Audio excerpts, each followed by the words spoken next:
Der er vist noget galt her. Hvor er I mange? Lukas? Hej. Kigger du lige ind et øjeblik? Hvad er det for noget? Hvad er det, der er sket? Ja, det kan jeg ikke sige. Måske det bedste, at du tager fri et par dage, ikke? Så kan vi få det her på plads sådan stille og roligt. Nå, hvad har hun nu fundet på, den lille bandit? Hvad er det, de siger?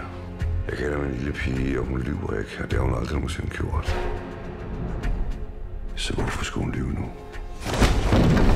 Sindssygt eller hvad? Hvis du har rørt min lille datter, så får du en kugle lige i panden. Han var på at smadre mit liv. Jeg ringer og sagde, at du har skidt alt muligt klam nede i børnehaven. Du skal ikke høre på, hvad de siger, Magnus.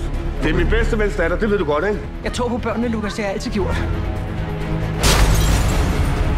Men for helvede, du har jo ikke gjort noget. Det er dem, der er blevet syge i hovedet.